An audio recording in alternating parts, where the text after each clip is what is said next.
kamu apa kabar? Pasti baik-baik aja kan? Kenalin, aku Elprana. Jadi penasaran nih, di rumah kamu ada boneka nggak? Kalau ada, komen itu boneka apa dan namanya siapa? Karena kali ini aku akan membahas sebuah boneka lucu yang dapat hidup selayaknya manusia dari game Poppy Playtime chapter kedua. Sebuah game horror survival dengan banyak misteri dan puzzle di dalamnya. Elprana pernah bahas mengenai alur cerita lengkap mengenai game ini. Coba deh tap tombol di atas untuk nonton videonya. Salah satu karakter mainan yang sangat terkenal di game ini adalah Kisimisi, sebuah boneka tinggi besar berwarna merah muda yang suka mencium orang-orang, penuh kasih sayang dan sangat baik hatinya. Wujudnya mirip boneka Hagi-Wagi, namun ini versi perempuannya. Kalau kamu lebih suka Hagi-Wagi atau Kisimisi nih teman-teman, tulis ya jawabanmu di kolom komentar. Kalau aku sih suka banget sama Hagi-Wagi, tapi sayangnya dia berubah jadi jahat di game chapter pertama kemarin. Nah, berbeda dengan Kisimisi, entah kenapa karakter mainan ini memiliki watak yang baik loh. Sikapnya sangat suportif hingga mau membantu player keluar dari sebuah jeruji besi. Banyak banget nih dari kamu yang ingin aku membahas teori-teori mengenai alasan mengapa Kisimisi baik. Maka dari itu, aku akan menunjukkan hasil penyelidikanku mengenai misteri yang satu ini. Seperti biasanya ya, kalau ini murni konten hiburan. Seluruh hal yang ada dalam video kali ini bersumber dari analisis pribadi dan juga teori-teori yang tersebar di forum penggemar. Aku tetap serahkan sepenuhnya ke kamu. Boleh setuju, boleh juga tidak. Teori yang pertama, Kisimisi sebenarnya seorang penjaga yang baik hati. Hal ini dibuktikan oleh beberapa hal. Pertama, dari game Poppy Playtime kita bisa tahu kalau pabrik Playtime Co memiliki sebuah proyek adopsi yatim piatu bagi para pekerjanya di pabrik. Seluruh anak panti asuhan dirawat dengan baik dan bahkan diberi fasilitas yang memadai. Salah satunya adalah hall utama ini, berisikan tempat bermain yang luas lengkap dengan gerbong kereta mainan serta 3 macam minigame yang dapat dinikmati. Walau kenyataannya adalah minigame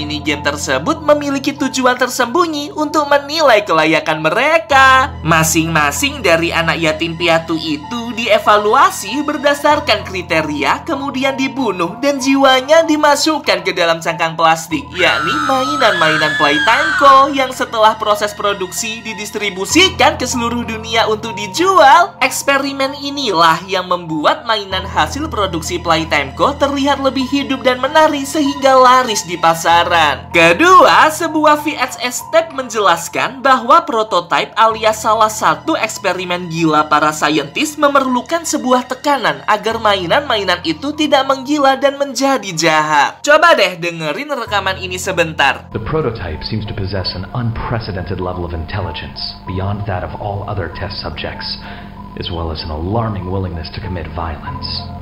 Further suppression treatments will need to be enacted to ensure that no other experiments develop these qualities. Ini artinya tidak hanya prototipe, namun mainan-mainan lain juga memiliki kecenderungan untuk berbuat jahat, memiliki emosi penuh amarah seolah ingin balas dendam. Dan mainan-mainan itu membutuhkan pihak untuk menekan sifat alamiah tersebut. Kamu tahu, pihak yang mampu menekan sifat jahat para mainan adalah anak-anak itu sendiri, yakni para yatim piatu. Ini artinya para anak-anak itu tidak hanya dijadikan eksperimen menjadi mainan, namun juga disuruh untuk bermain dan mendekati para mainan hidup seperti Hagi-Wagi dan juga Mommy Longlegs, agar sifat jahatnya dapat ditekan dengan kehadiran anak-anak. Hal ini juga dibuktikan dengan sebuah surat deportasi dari Mommy Longlegs yang menjelaskan kalau dia menjadi lebih tenang saat berada di dekat anak-anak. Dari bukti-bukti ini dapat disimpulkan apabila Kisimisi berbaik hati membantu player dan tidak menyerang, maka Kisimisi bisa jadi masih memiliki akses untuk bertemu dengan anak-anak yatim piatu di sebuah tempat tersembunyi yang jauh dari area chapter kedua kemarin, sehingga menyebabkan sifat jahat alamiah Kisimisi ini tetap ditekan oleh kehadiran anak-anak di tempat tersembunyi tersebut. Orang-orang berspekulasi kalau di chapter ketiga nanti player dapat menemukan lokasi ini dan dapat dapat menyelamatkan para anak-anak yang terjebak di dalam pabrik. Kisi-misi menyembunyikan mereka dan menjaganya agar tidak terbunuh oleh kebrutalan mainan-mainan lain. Atau yang lebih parahnya lagi, melindunginya dari prototipe yang berhasil kabur karena prototipe ini membunuh setiap karyawan di pabrik. Karena inilah pabrik Playtime Co ditutup dan seluruh karyawannya menghilang tanpa jejak. Setuju nggak kalau Elprana bahas lebih dalam mengenai prototipe ini? Kalau setuju, yuk like video ini sekarang juga. Tembus 10.000 likes, Elprana janji akan menguak misteri dari eksperimen prototipe ini di video berikutnya. Jadi nggak sabar deh buat jelasin ke kamu. Teori kedua, Kisi-misi merupakan eksperimen yang berhasil. Jadi gini, pernah nggak kepikiran mengapa Hagi-Wagi jahat? Begitu juga dengan Mommy Longlegs. Itu karena mereka merupakan manusia dewasa yang dibunuh dan dijadikan mainan oleh para peneliti. Emosi, jiwa, serta pikiran mereka saat masih manusia terjebak dalam tubuh mainan. Mereka bingung, mereka cemas tak berdaya, sehingga yang bisa mereka lakukan hanya meronta-ronta dan lepas kendali, meledakkan seluruh amarah jahat mereka. Untuk itulah diperlukan anak-anak sebagai penekan sifat jahat tersebut agar menjadi lebih tenang dan penurut. Berbeda dengan Kisi-misi, beberapa pihak percaya kalau Kisi-misi baik hati karena dia merupakan eksperimen yang berhasil. Seorang dewasa yang mampu menjadi tetap baik saat sudah menjadi boneka mainan. Hal ini juga dibuktikan dengan VSS step berikut.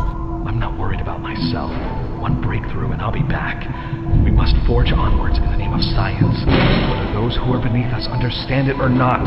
End of... Rekaman ini adalah kondisi saat saintis ingin tetap melanjutkan eksperimen ini demi kemajuan teknologi walaupun sedang dilanda malapetaka, yakni serangan prototipe terhadap pabrik. Bisa dikatakan momen tersebut merupakan momen para peneliti sedang melakukan eksperimen Kisi-misi ini. Mereka ingin tetap menuntaskan eksperimen tersebut dan tentu saja hasilnya sangat baik. Kisi-misi yang berhasil hidup tetap memiliki sifat yang tenang. Dia langsung melindungi anak-anak dan mengajak mereka ke lokasi rahasia saat tragedi prototipe menyerang terjadi. Banyak yang berspekulasi kalau Kisi-misi merupakan eksperimen terakhir sebelum tragedi pabrik Playtime Co terjadi. Para peneliti Playtime Co memiliki ambisi untuk terus melakukan eksperimen, membunuh setiap anak-anak yatim piatu serta para staf yang membangkang, lalu terus merubah mereka menjadi mainan hingga mainan tersebut tidak memiliki sifat jahat seperti Kisi-misi. Astaga, kejam banget. Ada kemungkinan di chapter ketiga nanti Kisi-misi akan membantu kita sebagai player untuk bertarung bersama atau memecahkan puzzle yang tersedia. Teori ketiga, pengaruh orang dewasa. Dari dua teori sebelumnya, kita bisa tahu kan kalau mainan dengan objek orang dewasa sangatlah sensitif, mereka mudah marah dan memiliki sifat alamiah yang jahat. Perlu pihak seperti anak-anak untuk dapat menekan sifat jahat tersebut, sama halnya seperti Mommy Longlegs yang menjadi tenang saat bertemu anak-anak, sebaliknya menjadi ganas saat bertemu para karyawan pabrik yang adalah orang dewasa. Teori ini menjelaskan kalau Kisi-misi baik di chapter kedua kemarin karena baru pertama kali bertemu dengan player. Setelahnya, di chapter ketiga, Kisi-misi kemungkinan menjadi jahat dan dapat menyerang player. Ini dibuktikan dengan momen pada chapter pertama. Saat player masuk ke lobby, ada boneka Hagi-Wagi kan? Dia bahkan tersenyum dan membantu player dengan memberikan sebuah kunci. Namun setelahnya, Hagi-Wagi muncul kembali dengan ekspresi wajah yang ganas seolah ingin menangkap dan membunuh player. Dari bukti tersebut, dapat dipastikan kalau player merupakan orang dewasa karena dia juga seorang mantan karyawan Playtime Co kan? Sehingga memberi pengaruh pada Hagi-Wagi yang awalnya baik. Setelah didekati, dia berubah menjadi jahat dan ganas. Karena di chapter kedua, Kisi-misi sudah bertemu player, ditakutkan sifat ganasnya akan muncul kembali karena berinteraksi dengan player yang adalah orang dewasa. Waduh, semoga teori ini hanya spekulasi belaka ya. Soalnya aku ngefans banget dengan kebaikan Kisi-misi. Menurutmu gimana teman-teman? Kalau ada teori lain, komen ya di bawah. Dan teori keempat mengenai Kisi-misi Kisi-Misi yang menangis. Elprana baru sadar loh kalau ternyata Kisi-Misi ini menangis saat membantu player. Coba deh kamu lihat, tepat di bagian mata kirinya ada noda berwarna biru yang seperti air mata. Dia menangis. Banyak banget yang berteori mengenai hal ini. Salah satunya adalah Kisi-Misi bersedih karena tragedi yang menimpa pabrik Playtime-Co. Dia khawatir dengan kondisi anak-anak yatim piatu yang sedang ia sembunyikan karena Kisi-Misi tidak mampu membantu mereka semua untuk kabur bebas dari pabrik. Setelah melihat player, dia ingin membantunya dengan membebaskanmu dari jeruji besi. Dia memberikan sebuah petunjuk agar player mengikutinya ke lokasi